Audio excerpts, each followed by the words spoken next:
Hello and welcome to Nice to Meet You. It's a place where we want to strengthen our relationships in our industry by highlighting others and what they're doing in business. My name's Denise, and today my guest is a very dear friend, Dr. Bill Simon. Hi there.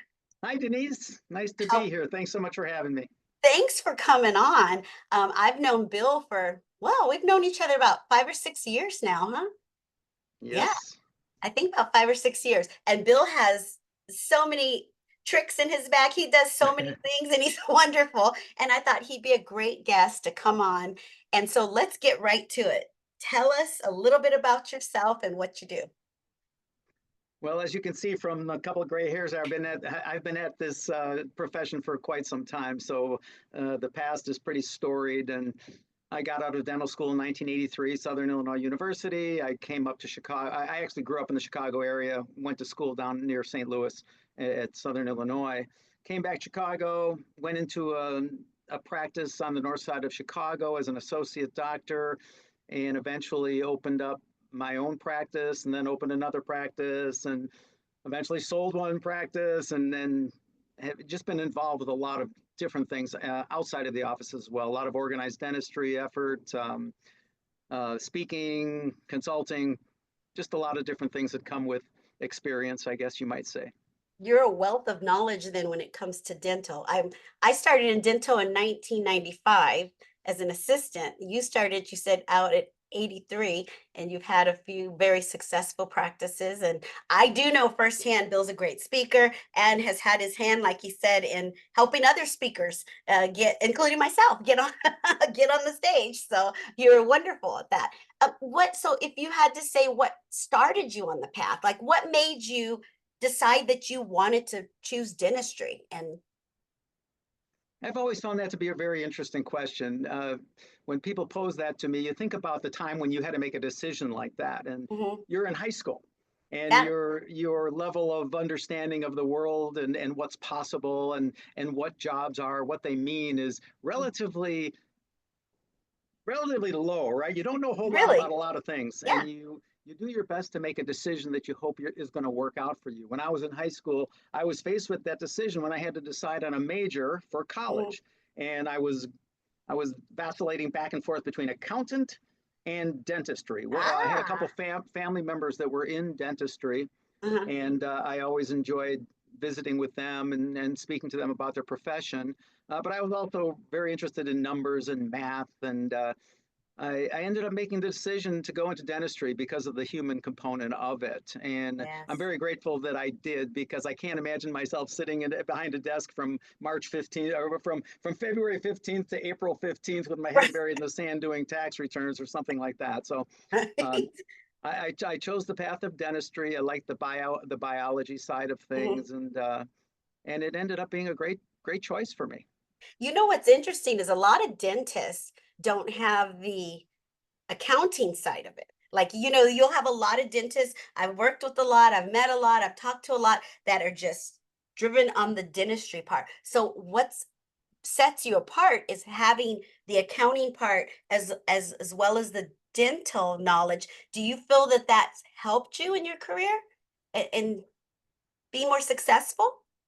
Without question. So I always had an interest in numbers. I had an Mhm, interest in math, and mhm, it led eventually to an interest in practice management and mhm. managing a business for sure. Yes, And yes, as you said, there's a lot of doctors out there who don't necessarily pay as much attention to the business side as they should, and then you've got other dentists out there who maybe that's all they pay attention to. They don't even true. put their hands in people's mouths. So there's a True. whole continuum of Mhm, where dentists are able to sit based on what their passions are. And so I've always mhm. been that dentist who sits. When I speak to early career dentists in particular, I say, where are you going to draw the line? Are you going to be Panky? Are you going to be Spear? And you're going to do Right. all the clinical? Well, if you are, you better find good people to support you in That's your right. business. Or That's are right. you going to be the business owner, in which case you've got to find some good dentists to be your associate doctors? That's So, right. and where do you draw that line along that continuum for me has always been something that I've worked on, and I ended up somewhere I would say just to the left of on the management side. I've really have been more passionate about owning a business and managing my practice than Mhm. the dentistry itself. If you had to do so, if you had to tell us your favorite procedure in dentistry, what do you love doing the most? My favorite procedure in dentistry. Well, I've been through quite a few, but I would say for me, because I'm not the dentist who's the artistic dentist who's going to layer composites and go for all this artistic outcome, et cetera, like that. I'm more of a, okay, if I can go in, I can do the procedure and I can get it done in, out, and I'm done. So for me, those two procedures are in particular restoring implants and extractions. It's basically, you're in Like, with get it out.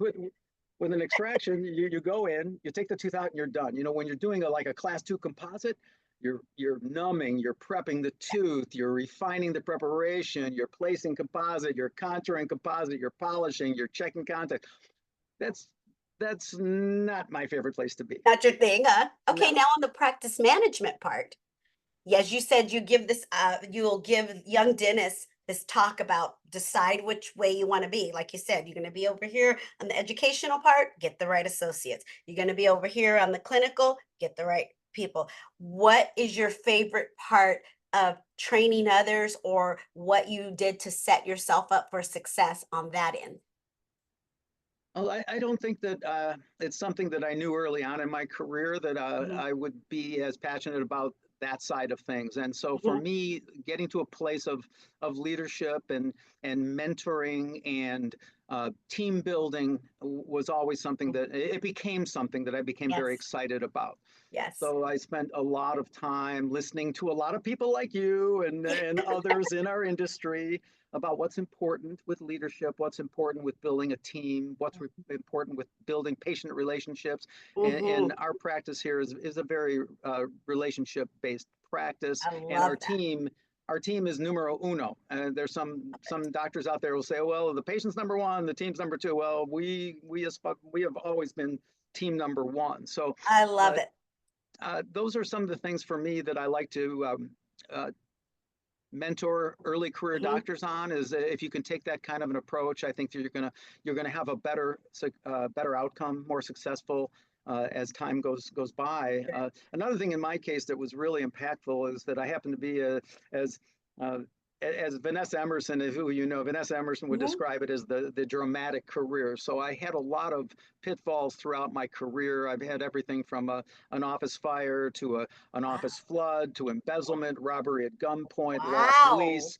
I mean, I've been through so many different experiences related to owning a business Mhm. and owning a dental practice that you know, what comes out of that is learning. You learn Right, from those things. So it's given right. me an opportunity to take myself to a place where perhaps I have experienced a number of things that many others haven't, just because they haven't had to deal with those things. So Right? Oh my yeah. goodness, you have had a lot. That really, talking team, you're speaking my language. That's what I've built my business on because I was fortunate enough to work with two offices that in my career that cared so much about their team. And then the example was set. And then I find that now as a consultant and when I speak, I'm all about that team building because we take for granted, oh, they know, an office knows. No, they don't. So I applaud that you had that locked in early. And with all the things that you've been through, you really are in a great position to get these doctors that are new and help mold them because they have no idea. They either think they're just going to tuck their head in and keep it moving, or they think they know it all and they have no idea. Like you said, a flood, a robbery, embezzlement. These are real things that a lot of people don't want to talk about. But it's real life.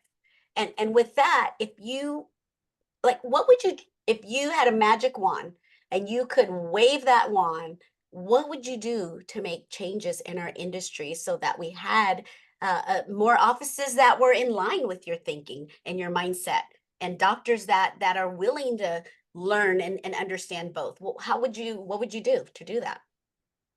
Before I answer that question, I'm going to back up just a little bit. You had Sure. said that I learned the team building early. Well, the fact is I didn't learn early, and I learned Oh, from a lot of mistakes. And okay. one of the Okay. things that I coach early career dentists on particularly, I'll never forget the time that my office manager came in to tell me that she was pregnant.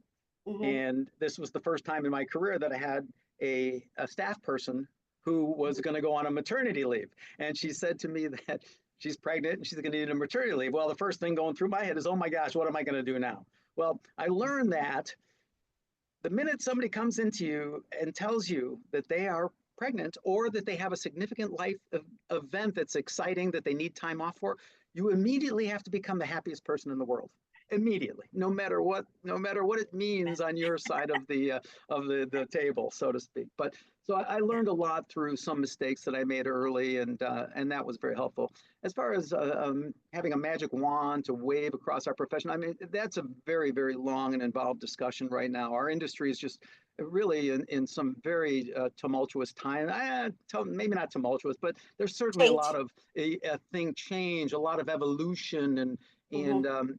for better or worse. And I think that most of it's for better, but there are a lot of things going on that perhaps aren't in the best interest of our patients, which ideally should be the first consideration when it comes to a dental practice, I think. Right. Certainly your team is number one, but the patient care is what is the mission of, I hope, all dental offices. And when you get to a point where certain components of our industry are driven by things that are beyond outside of the outcomes for the patients, and particularly related to something like bottom line profitability, Yes. then things get a little difficult, and that's where I have a bit of a hard time. And that's a DSO or that's a corporate. Right. Right. Because there's independent practices that are run the same way. Mhm. They run with a profit mindset. There's independent offices. There's bad independent offices. There's good Mhm. DSOs. There's bad DSOs. There's good Mhm. corporates. There's bad corporates. And it seems like sometimes our profession, particularly late career doctors, paint the DSOs and the corporates with a pretty broad brush. And I don't Mhm. think that's necessarily fair. Our industry is Right. changing, and it's important to recognize that, especially when we need doctors coming together for the purpose of advocacy.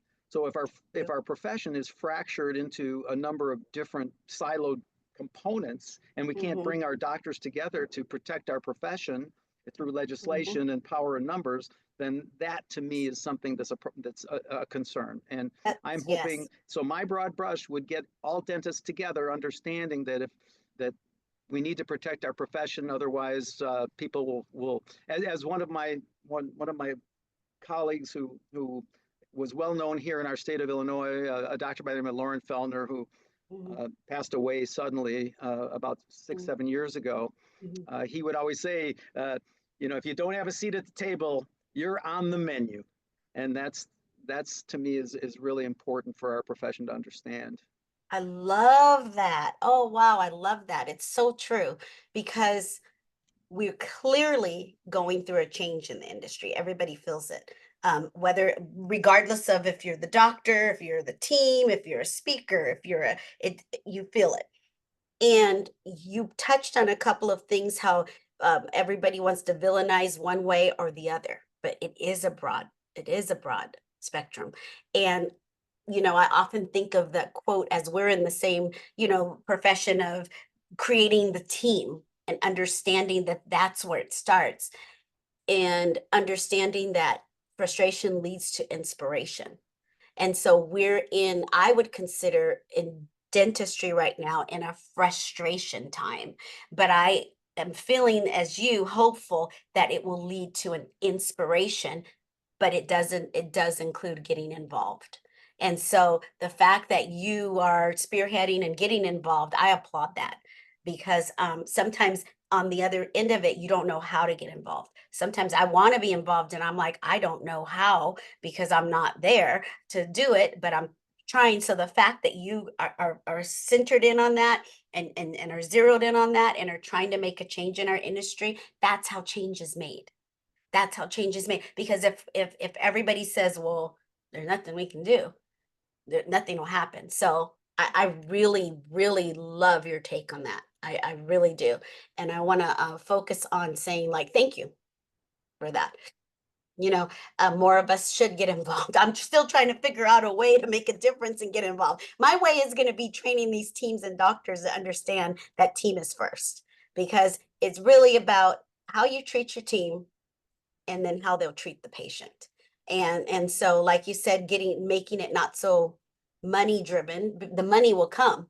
We all want to make the money, but if you forget about the culture, you know what I mean? They're gonna walk in the front door and walk out the back door. So so, Absolutely. so I love That that. I really that's love right. that.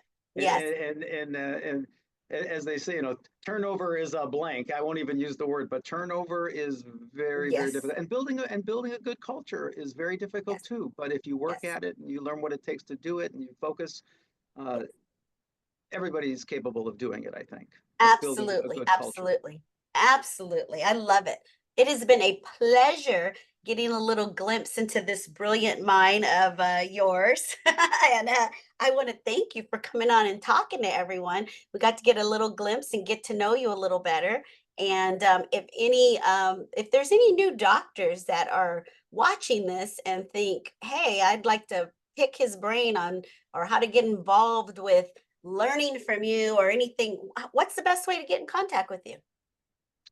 Well, I think if you just go to my website, drbillsimon.com, you can learn a little bit more about me and you can find out ways to contact me in different ways. I always say there's so many ways to communicate these days that nobody's communicating, but that's another story. But just go to drbillsimon.com and it'll show you a little bit about what I've done over the course of my career and what I love to do in terms of mentoring Mhm. and teaching other doctors and team members actually as Yes. well, and Mhm. some of the things that I've learned mostly from the challenges. That's Hey, to me is where you really learn. Making the lemonade yes, out of the lemons is some of the most yes. power. Those are some of the most powerful lessons. So I've really been blessed. I've really been blessed to have a fire off flood. I love that outlook. I love that outlook. It's how you see it. It really is. It's how you Yes. show up and how you see it. Honestly, like if nothing bad has ever happened, nobody wants to hear from you because they're like, how do you know? So when you go through things, just things that have happened in my life, I try to look at it in that way. People will say, oh, you're so happy all the time. I'm like, no, I'm learning from my mistakes and trying. So we're alike in that way. But it's true. Like if nothing happened, you wouldn't have the experience. There's a quote, and I'm gonna butcher it here, but basically the premise of it is that what is the goal in life? To be wise. And then how are you wise? You know the quote I'm talking is you have to learn from things. How do you learn from things? You make mistakes. So it's I'm butchering it, but We know where you're going. you know you Yes. gotta have stuff and it sets you up to look back and then you're like, okay, I learned from it. Now I can help you. So I totally Yeah. get it. I Yeah. love that you took this time. I know you're a very busy man to come on and talk with me a little bit. And again, if any of you are looking to get advice, pick this man's brain, contact him, go to his website. And thank you so much for coming on and talking to everyone with Well, us Denise, today. thanks for having me. And I'm going to do a shameless plug here before I let you go for Please, the Chicago please. Midwinter Meeting 2026.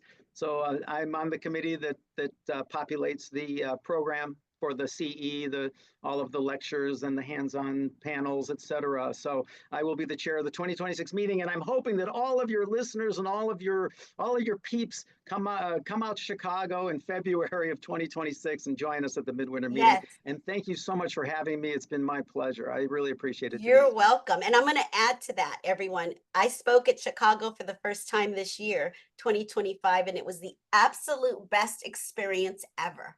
It was set up correctly, everything was in line. As a speaker, they took care of us. We had a great audience.